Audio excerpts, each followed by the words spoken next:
There are rules and laws, and those who enforce them, obviously because love in the hierarchy is non-significant.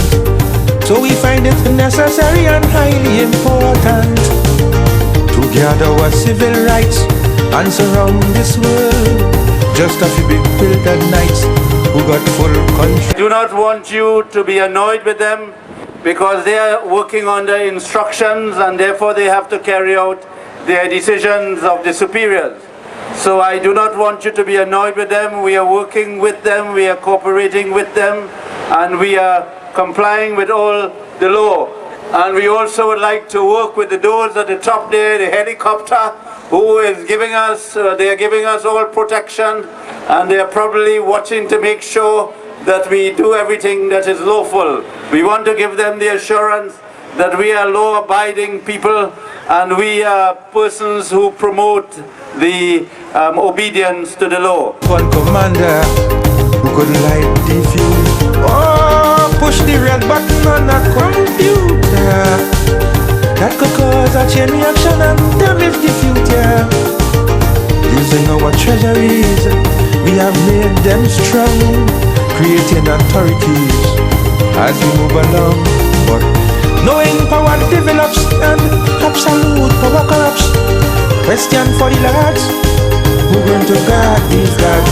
The royalties and the governments, look the many houses of parliaments, the castle of the cards. Who going to guard these gods? Yes, question for the fanatics, advocating politics in the face of failing standards. Who going to guard these gods? I'm sorry you have to have this traffic jam. I know what it is like. It took me the other day about 3 hours to reach into Port of Spain. But if you figure the traffic jam is too much for you, you can't even park on the side of the road and come and enjoy yourself a bit. But if you want, you could park at the back of the building and you'll be able to enjoy what we have here. Thank you very much, my brothers and sisters. To attain dependencies, we have conjured up a chain of ascendancies, reaching at the top. But if it not be detected, people are raping your daughters and your loved ones, but Manning cannot have them the direction and control of himself.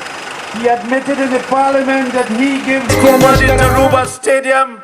That is the Prime Minister's palace in his constituency.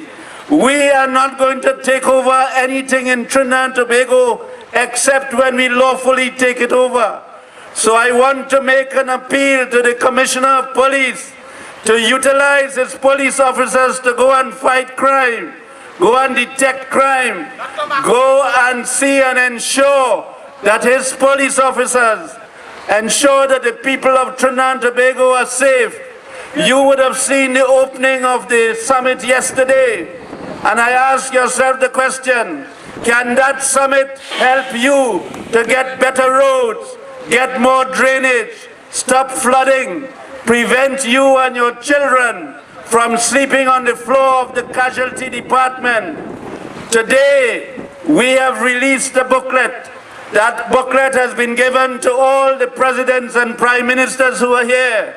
In that booklet, in which President Obama and Secretary of State Hillary Clinton got, we have documented the dictatorship and undemocratic behavior of Manning and his government.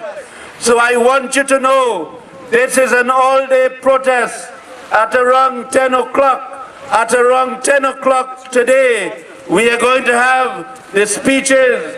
We are expecting several of the civil rights persons, including Member of Parliament, Mr. Jack Warner. And we are, as you have a traffic jam, we are going to give you some copies of the booklet. So some of our officers will be walking along, giving you copies of the booklet in newsprint form, so you can read for yourself what is happening in Trinidad and Tobago. This is sponsored by the Trinidad and Tobago Civil Rights Association and the CHAGUANAS West Foundation for Justice, my brothers and sisters. I want you to know that 3 weeks ago, I anticipated that this protest may have had political interference. I knew that Patrick Manning would have tried to interfere with this protest. So I made sure that I complied with every letter of the law. That is why this meeting is taking place on lands privately owned. So the police or the Commissioner of Police of Manning could not come here and say that this is state land. These are lands privately owned, in which we were happy to get the use of. So I want you to know that I wrote to the Commissioner of Police 3 weeks ago. I told him that we are having this protest here today, and I wanted him to tell me in advance whether he was prohibiting it or not. He did not prohibit the protest. He did not prohibit the meeting. I told him that if he prohibited it, we would have gone to the court and get an order against him, because this is a lawful and constitutional demonstration. So I want you to know that this is all lawful, not prohibited, and I must congratulate the police officers who were here this morning. I spoke with them. They have been very cordial, and they have explained to me what their instructions are. I make it clear I do not blame them. I do not hold them responsible for anything. As an Attorney General, I work closely with the police service, and I know that we have very good police officers in Trinidad and Tobago, as well as I know that we have some very bad ones. And that happens all over the world. So I want them to know that I do not blame them. I do not hold them responsible. I know that their heart is in the right place, but I blame their superiors and Prime Minister Patrick Manning for practicing his dictatorial policies. Do you know, for this summit, people were not able to put posters on light poles. That has now become a criminal offense. Do you know that people, fishermen, are not able to fish in the sea for the next 2 or 3 days? Do you know that vendors are not able to sell on the streets because what is happening? You have in a summit. Do you know that persons are locked away in their homes, and they cannot move from certain areas in Port of Spain for the next 2 or 3 days? So what Manning has done, he has created by his own instructions, not according to the Constitution, partial states of emergency in Trinidad and Tobago. But we are going to make him account for his behavior after this summit. We are going to dramatize what a Papa Doc and Mugabe he is in Trinidad and Tobago, and we are going to show the nation that we are going to expose Mr. Manning, to show that how he has lied to the country. They are telling you the expenses are $1.2 billion, but the expenses are much more than that. As a matter of fact, the old airport, which they have refurbished, have cost over $500 million. My brothers and sisters.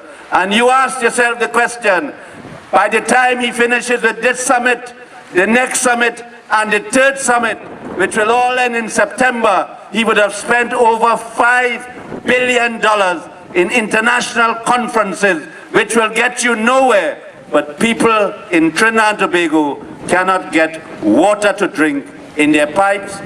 And if they don't have pipe, they can't get water in barrel. And the ladies have to put bucket on their head and carry this water along muddy roads. But we have Vision 2020 and $5 billion to be spent on international summit.